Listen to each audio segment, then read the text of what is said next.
जब भी आप अपना कोई स्टोर या वेबसाइट डेवलप करते हैं, वो किसी भी पोर्टल पर हो, आपकी वर्डप्रेस में हो, मैजेंटो में हो, विक्स में हो, शॉपिफाई में हो, कहीं पर भी अगर हो, तो अगर आप उसको कुछ अर्सा चलाते हैं, उसको रैंकिंग वगैरह के ऊपर काम करते हैं, तो उसके जो लिंक्स होते हैं वो सर्च इंजन में इंडेक्स हो जाते हैं। और जब भी आपकी जो नीश है उसके रिलेटेड सर्च होती है, तो वो जब आपके रिजल्ट आते हैं तो बेसिकली सर्च इंजन क्या कर रहा होता है, वो उसी लिंक को ओपन करने की कोशिश करता है जो कि आपने क्रिएट किया होता है, जब आपका शुरू में जब आपका स्टोर बनता है या वेबसाइट वगैरह बनती है। तो अब ये लिंक आपका इम्पोर्टेंट है इसलिए क्योंकि जितनी भी ट्रैफिक आ रही है आपकी, उस लिंक के ऊपर ट्रैफिक आपकी आ रही होती है, और आपके लिए ज़रूरी होता है कि अगर आप शिफ्ट कर रहे हैं, फर्ज करें कि अगर वू कॉमर्स से या वर्डप्रेस से आप जा रहे हैं शॉपिफाई के ऊपर, तो आप ये करें कि जब भी कोई शॉपिफाई पर तो यूआरएल चेंज हो जाएंगे। जैसे अगर आपकी वर्डप्रेस की एक वेबसाइट है तो उसमें क्या होगा, डोमेन नेम .com/ अगर आपने उसमें परमालिंक सेट कर रखे हैं, शायद यहाँ पे प्रोडक्ट आगे आपका जो है यूआरएल होगा, इस तरह से फॉर्मेट होगा आपका। ये वो कॉमर्स की, हम वो कॉमर्स की एग्जांपल लेते हैं, वहां पर इस तरह से होगा। लेकिन जब आप शॉपिफाई पे आएंगे तो शॉपिफाई पे वही आपका लिंक जो है वो क्या हो जाएगा, प्रोडक्ट, सॉरी यहाँ पे प्रोडक्ट्स, ये प्रोडक्ट है, और यहाँ पे प्रोडक्ट्स। ये मैं एज्यूम कर रहा हूँ कि शायद ये हो, लेकिन सम केसेस में बाद का लोग ये भी नहीं रखते, बाद का लोग सिंपली क्या करते हैं, यूआरएल सिर्फ डोमेन का जो होता है, जो प्रोडक्ट का यूआरएल होता है वो होता है। तो अब हमें क्या, जब भी कोई एंटर करेगा, लेट सपोज कोई भी विजिटर domain.com/URL ओपन करेगा, और वो यूआरएल तो वहां पर मौजूद नहीं होगा क्योंकि हम तो साइट को चेंज कर चुके हैं। तो क्या होगा, 404 पेज का एरर आ जाएगा, नॉट फाउंड का, और आपकी जो रैंकिंग है वो ड्रॉप हो जाएगी। तो उसको सेव करने के लिए हम क्या करते हैं, हमें यूआरएल्स को रीडायरेक्ट करना होता है कि जब भी कोई बंदा ये वाला यूआरएल एंटर करे तो क्या हो, वो इस यूआरएल के ऊपर रीडायरेक्ट हो जाए। तो इस केस में हमने भी एक यू स्टोर को जो है वो कन्वर्ट किया वो कॉमर्स से शॉपिफाई पर, और उसके हमने जो लिंक थे, अब उनको हमने लिंक्स को सेव करना था। तो उसके लिंक्स को सेव करने के लिए जब हमने उसको लिस्टिंग की, तो लिस्टिंग के दौरान हम लोगों ने लिंक्स उसके सेव कर लिए। अब हमें उसको लगाने रीडायरेक्ट। तो रीडायरेक्ट लगाने के लिए आप अपने स्टोर में जाते हैं, स्टोर में जाके सेल्स चैनल में ऑनलाइन स्टोर में जाते हैं, ऑनलाइन स्टोर में जाके आप नेविगेशन में जाते हैं। यहाँ पर आपके पास बटन अवेलेबल है, व्यू यूआरएल रीडायरेक्ट। तो अब यहाँ से आप रीडायरेक्ट करेंगे। रीडायरेक्ट करने के दो तरीके हैं आपके पास। एक तो ये है कि आप बल्क में इंपोर्ट कर लें, जैसे इंपोर्ट यूआरएल रीडायरेक्ट कर लें। दूसरा ये है कि आप यहाँ पे क्रिएट कर लें। हम एक क्रिएट करके देखते हैं। तो वो कह रहे हैं कि रीडायरेक्ट फ्रॉम, रीडायरेक्ट में आप क्या कर सकते हैं, फुल यूआरएल, या आप एब्सोल्यूट पाथ बता सकते हैं, या आप अगर सेम डोमेन है और सेम डोमेन के अंदर ही चेंजेस हुई, तो आप सिर्फ उसका जो है वो रिलेटिव पाथ लिखेंगे, यानी स्लाइस से आगे का हिस्सा लिखेंगे। तो मैं आपको यहाँ पे ड्रॉ भी करके बताता हूँ ताकि आपको यहाँ पे क्लियर हो जाए कि ये कैसे वर्क करता है। तो ये आपका टेक्स्ट आ गया। लेट सपोज कि आपकी डोमेन है abc.com, और अगर तो आप चाह रहे हैं, और इसके ऊपर अगर कोई पेज है, जैसे यहाँ पर आ गया माय न्यू प्रोडक्ट, फर्ज करें ये यूआरएल था। तो अब अगर तो आप चाहें तो आप यहाँ पे फुल यूआरएल एंटर कर सकते हैं। फुल यूआरएल क्या होगा, उसमें abc.com भी होगा। या आप क्या कर सकते हैं, यहाँ पे रिलेटिव यूआरएल डाल दें। रिलेटिव यूआरएल क्या है, माय न्यू प्रोडक्ट। तो आप उसे क्या इंस्ट्रक्ट कर रहे हैं कि जब भी कोई यूजर या विजिटर माय, पीछे मेरी वही वेबसाइट हो जिस पर ये मेरा मौजूदा शॉपिफाई का सेटअप चल रहा है, जब भी कोई my dash new dash product को क्लिक करे तो उसको कहाँ रीडायरेक्ट कर दो, उसको किसी दूसरे लिंक पे जो है ना रीडायरेक्ट कर दो। जैसे उसको कह दो कि माय न्यू प्रोडक्ट। तो शायद आपने वर्डप्रेस में तो जब साइट बनाई थी तो वहां पे प्रोडक्ट का लिंक था my dash new dash product, और जब आपने उसको शॉपिफाई में कन्वर्ट किया तो उसका लिंक क्या हो गया, my new product without any spaces. तो अब हम एक यूआरएल यहाँ पे रीडायरेक्ट करते हैं और रीडायरेक्ट करके देखते हैं, और उसको पहले हम देख लेते हैं कि वो यूआरएल हम ओपन करके देखते हैं कि वो ओपन नहीं होना चाहिए। तो ये हमारे पास यहाँ पे यूआरएल था, और इसको हम यहाँ से एक यूआरएल को करेंगे रीडायरेक्ट। इसको ये हम यहाँ पे यूआरएल एंटर कर रहे हैं, ये इसको हम एंटर करते हैं। और जब आप इसको एंटर करेंगे तो पहले तो आप वार्निंग को अवॉइड करें, कंटिन्यू टू करें।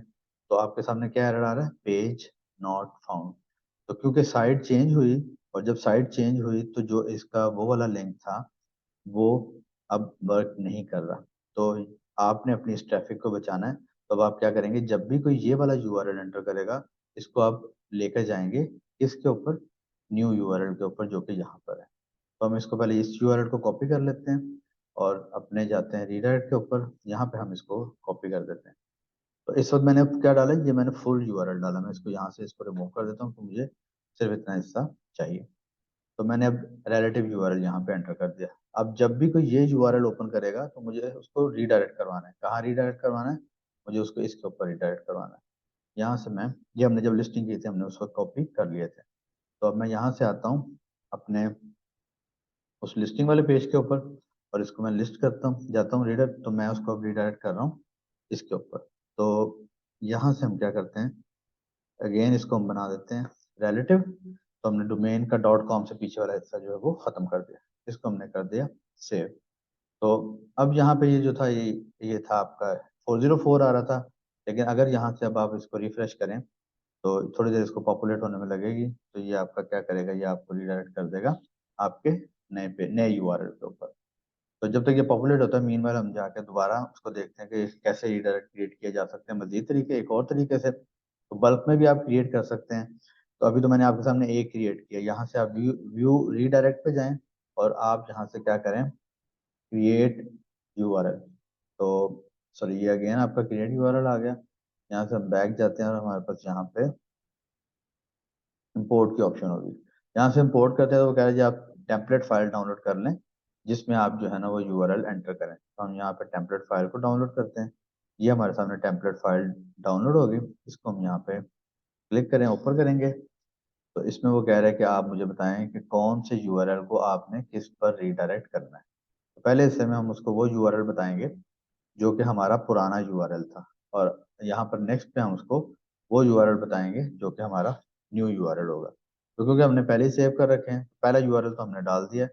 इसके बाद बाकी जितने भी यूआरएल है हम यहाँ से इनको कॉपी करते हैं और कॉपी करके यहाँ से ले जाते हैं अपनी एक्सेल फाइल के ऊपर। तो यहाँ पर हम लेके आ गए। उसके बाद हम दोबारा जाते हैं अपनी शीट के ऊपर, तो ये हमारे नए यूआरएल हैं, इसको हम यहाँ से कॉपी कर लेते हैं और कॉपी करके यहाँ पे पेस्ट कर देते हैं। तो अब हम क्या कह रहे हैं, हम उसे कह रहे हैं इस यूआरएल को इस यूआरएल पे रीडायरेक्ट कर दो। तो अभी हमें एक और काम करना है, वो काम हमें क्या करना है कि हमें इसको, इसमें से जो फुल यूआरएल का है डॉट कॉम का हिस्सा, वो हमें रिमूव करना है। तो हम यहाँ से क्या करेंगे, कंट्रोल F5 कंट्रोल F करेंगे ताकि वो फाइंड का डायलॉग आ जाए, यहाँ से रिप्लेस करेंगे और यहाँ से मुझे कहते हैं कि जी आप इस यूआरएल को रिमूव कर दें और इसकी जगह सिर्फ ये लगा दें। तो अब आप इसको रिप्लेस ऑल करेंगे तो आपका वो देखें उसमें 201 रिकॉर्ड से जो है वो सारे का सारा रिमूव कर दिया जो एब्सोल्यूट यूआरएल वाला था। तो ये तो हो गया हमारा जहाँ से हम रीडायरेक्ट करवा रहे हैं, यहाँ पर भी यूआरएल है हमारा, और यहाँ पर जो हमारा यूआरएल है वो ये है। हम इसको यहाँ से कॉपी करते हैं, कॉपी करके अब अगेन हम यहाँ से कंट्रोल एफ करेंगे और कंट्रोल एफ करके अब रिप्लेस के टाइम इस दफ़ा हम उसको ये वाला यूआरएल देंगे और रिप्लेस ऑल करेंगे। तो हमारे ये सारे जो है रिप्लेस हो गए। तो इस तरह से क्या हुआ, आपके यूआरएल रिप्लेस हो गए।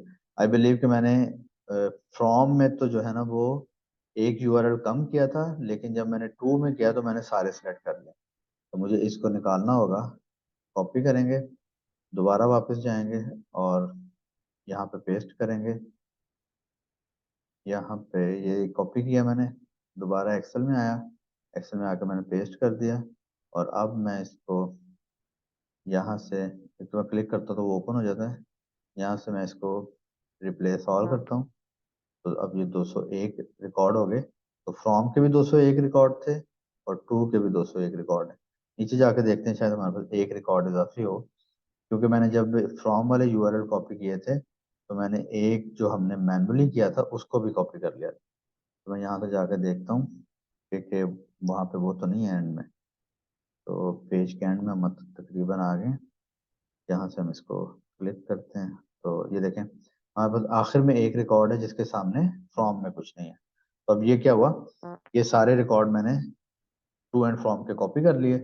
अब मैं यहाँ पे इसको मिनिमाइज करता हूँ और जाता हूँ उसके ऊपर जहाँ पे मैं इंपोर्ट करूँगा, ऐड फाइल करूँगा। ऐड फाइल में जो फाइल मैंने अभी एडिट की है उसको मैं ऐड कर दूंगा, और ये मैंने फाइल यहाँ से इंपोर्ट कर दी। उसने कहा जी ठीक है अपलोड करें, तो वो रहेगा इन प्रोसेस है।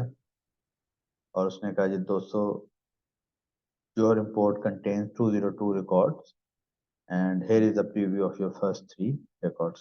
तो आप फर्स्ट 3 रिकॉर्ड को देख के आप यहाँ से गैस कर सकते हैं कि काम आपका ठीक हो रहा है। हम कह रहे ठीक है जी, इसको इंपोर्ट करें, और ये इंपोर्ट थोड़ा सा टाइम लेंगे। तो हम मीनवाइल जो हमने सबसे पहला जो लिंक था वो हम जो है ना उसको चेक कर लेते हैं कि क्या वो एक्टिव हो गया कि नहीं हुआ। यहाँ पर जो एक रीडायरेक्ट आया एरर, वो अगर आप नोटिस करें तो क्यों आया, क्योंकि फाइल के एंड में मुझसे एक रिकॉर्ड जो है वो इजाफी कॉपी हो गया था। तो उसने उस रिकॉर्ड को क्रिएट कर दिया। उसने 202 रिकॉर्ड को, इस रिकॉर्ड को चेक किया 203 को, लेकिन क्योंकि ये एम्प्टी है तो इसलिए उसने यहाँ पे एरर दे दी। तो आप इसको इग्नोर कर सकते हैं, इसको हम क्लोज कर देते हैं। और ये हमारा वो यूआरएल था जो हमने सबसे पहले किया था मैनुअली। तो इसको हम करके देखते हैं। तो अब आप देखें कि जैसे ही वो यूआरएल एंटर हुआ, वो ट्रांसफर हो गया एक दूसरे यूआरएल के ऊपर। तो इस तरह से आप अगर अपने शॉपिफाई पे आप ट्रांसफर किया आपने अपनी वेबसाइट को, और अगर आपके पास अपनी पुरानी वेबसाइट के यूआरएल हैं तो आप उनको ट्रांसफर कर सकते हैं, रीडायरेक्ट कर सकते हैं शॉपिफाई के ऊपर, ताकि आपकी साइट की जो एसईओ है वो इफेक्ट ना हो।